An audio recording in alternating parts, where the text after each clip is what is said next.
Welcome to the Deep Dive, where we plunge into the fascinating currents of knowledge, bringing you insights from today's cutting-edge research. Today we're diving into, well, one of the most fundamental questions about our home planet. Mhm. How did Earth, uniquely among the rocky planets in our solar system, become this vibrant, life-sustaining world? Why is it warm and hospitable amidst all this frigid lifelessness? It's a truly massive question. And the answer is complex, really multifaceted. A big part of it, maybe surprisingly, comes from cosmochemistry. That's this study of how chemical elements get distributed, throughout the cosmos. Ah, cosmochemistry. Okay. And we're going to explore how the chaos of the early solar system and one specific, absolutely colossal impact played a critical role in making Earth the planet we know. Right, that makes sense. And this new research really seems to connect those dots, doesn't it? Yeah. Our deep dive today is into some fascinating new findings. They actually link the collision that formed our moon to Earth getting the crucial ingredients for life. We're looking at a recent study. It used these really complex dynamic simulations to shed light on this incredible cosmic story. So yeah, let's explore how this all might have unfolded. Okay, let's set the scene. We need to go back about 4.5 billion years. You have to picture a truly chaotic, well, cosmic soup. Planets were still forming, and you had countless planetesimals. These are like small, early planetary bodies and even bigger planetary embryos just whizzing around, Right. crashing constantly. Wow. So it was basically a demolition derby on a cosmic scale. That's a great way to put it. A cosmic demolition derby. Yeah. So in this chaos, it wasn't just planets forming, but also grabbing the right stuff, like a cosmic grocery run during a pileup. Exactly. Acquiring the right ingredients was key. And this is where cosmochemistry makes a really critical distinction between two main types of meteorites. You've got carbonaceous chondrites, or CCs for short, CCs. and then non-carbonaceous meteorites, or NCs. Right. CCs and NCs. What's the big difference? Why is that distinction so important here? Well, the CCs are the real stars of our story today. They formed much further out from the sun, probably beyond Jupiter's orbit, and they're absolutely crucial because they carry loads of volatiles, think water, but also, really importantly, organic compounds.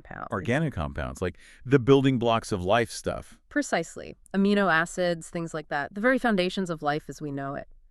NCs, on the other hand, they formed closer in. They include things like iron meteorites, and they just have far fewer of those vital volatiles. Okay, so CCs are the life bringers, basically. And what's really striking is that Earth seems to have gotten a lot of these. A lot, yeah. Studies show something like 5% to maybe 10% of Earth's total mass came from these carbonaceous chondrites crashing into the young planet. 5 to 10%. That sounds huge. It is huge, and it immediately makes you wonder, well, how did Earth get so much more of this vital stuff than, say, Mars? Good question. And does this connect to the moon forming impact, to Thea? It connects directly. This brings us right to Thea, yeah. The massive impactor we think created the moon.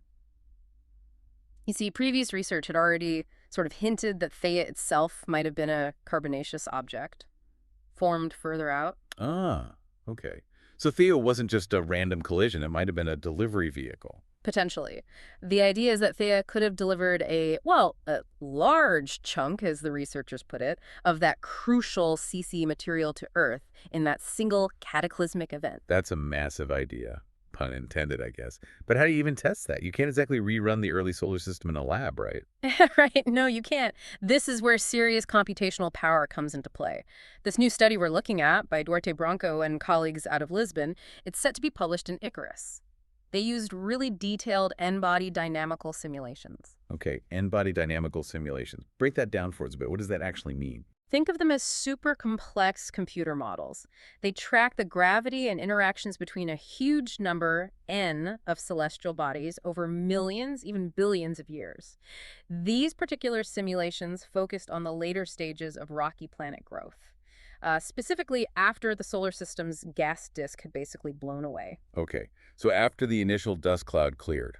Right. They started by dividing up the available solid stuff into planetesimals. Those are the smaller CC objects and planetary embryos, the bigger ones, both CC and NC types. And did they factor in the big players, like Jupiter and Saturn? Oh, absolutely. That was crucial. Their influence is huge. as Jupiter and Saturn were still growing and, importantly, shifting their orbits. Ah, the nice model instability, right, where the giants sort of migrated. Exactly, the NICE model, or the giant planet dynamical instability. As that happened, the simulations show them scattering those carbonaceous chondrites inward from the outer solar system towards us. Like a gravitational slingshot. Sort of, yeah. And because the planetary embryos are just so much bigger than the little planetesimals, they had a much higher chance of actually hitting the forming terrestrial planets, like Earth, and delivering that CC material. The researchers ran different setups, some with only small bodies, some only large ones, and a mixed scenario. And some included that giant planet instability effect, others didn't. So they were really trying to pin down the conditions. What exactly were they hoping to figure out with all these different simulations? Well, the main goals were, first, understand how CCs and NCs got distributed in the first place. Second, figure out why Earth ended up with way more CCs than other rocky planets, especially Mars. That's a key difference.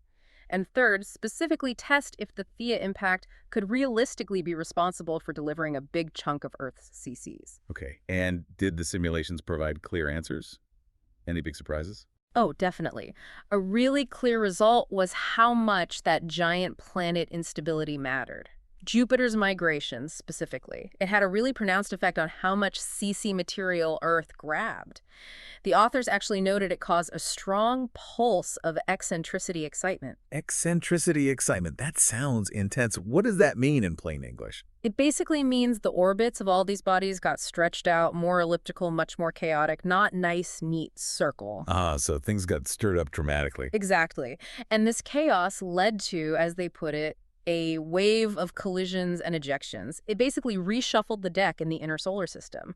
And this was huge because it directly links Jupiter moving around way out there with Earth's final composition, right here. Wow, so Jupiter's dance created the perfect storm, or maybe the perfect delivery system, for life's ingredients to get to Earth. Pretty much, yeah. And what about Theia itself? Did the simulations back up the idea of it being the big CC delivery agent? They strongly supported it, yes. The idea that Theia was Earth's final large impactor and that it brought a lot of CC material, making Earth more habitable, that came through really clearly.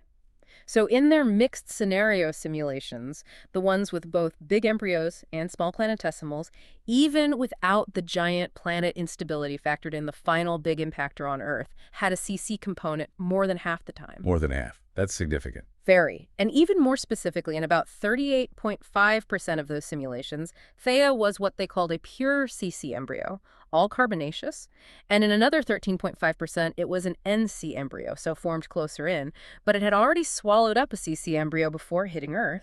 So either way, a major carbonaceous contribution from that final giant smash-up. Exactly. Significant CC material delivered by Theia seems very plausible based on this. That really reframes that collision, doesn't it? Yeah. Not just destructive, but maybe fundamentally constructive for life.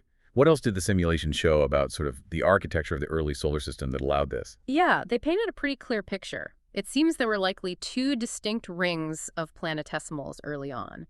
An inner ring, closer to the sun, mostly rocky NC types, and then an outer ring, further out, dominated by these carbonaceous chondrites, the CCs. Okay, so two zones of building materials. Right. And this structure is key, Why? because as the giant planets, especially the ice giants maybe, migrated, they disturbed that outer CC ring. And flung that material inwards, towards the inner rocky ring. Precisely. Acted like that cosmic slingshot we mentioned. They propelled CC material into the inner solar system. And interestingly, the simulations show that the more massive CC bodies, the embryos, were preferentially scattered into orbits that crossed paths with the forming rocky planets. Ah, so the bigger deliveries were more likely to hit the inner planets. Seems so. And this whole scenario, this structure plus the giant planet migration, it actually explains several things really well. It matches the masses and orbits we see for the terrestrial planets. It fits the orbital distribution of asteroids in the belt. And crucially, it explains the difference in CC material between Earth and Mars. Yes, exactly. It clarifies why Mars seems to have missed out on that big dose of CCs that Earth got. Simpler models, like ones using only small planetesimals, couldn't really explain that difference. Well, they tended to give Mars and Earth similar CC fractions. This work shows why that's likely wrong. That makes a lot of sense. What about the timing? Did the simulations match when we think the moon-forming impact happened? They did, yeah. The simulations showed Earth's last giant impact happening somewhere between 5 and 150 million years after the gas disk cleared out. with a big chunk of those simulated impacts falling between 20 and 70 million years.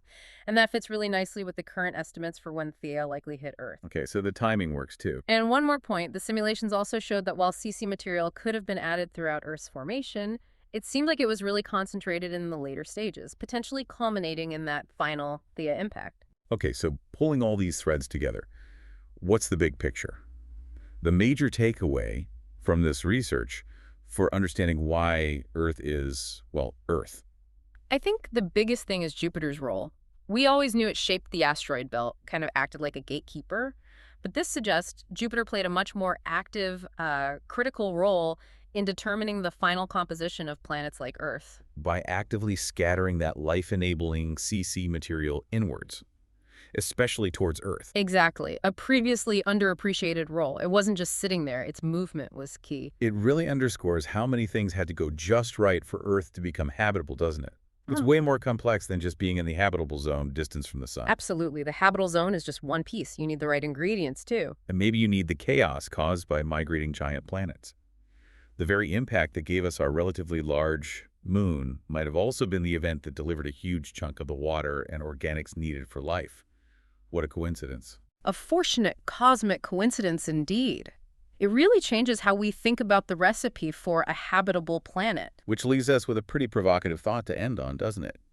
When we're looking for life on exoplanets, maybe just finding a rocky world in the habitable zone isn't enough. What if you also need that system to have outer giant planets that migrated?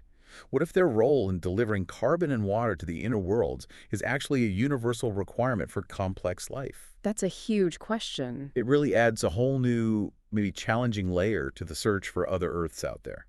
You need the right location and maybe the right kind of chaotic delivery history driven by giant neighbors. Makes the search even more interesting, doesn't it? Welcome to the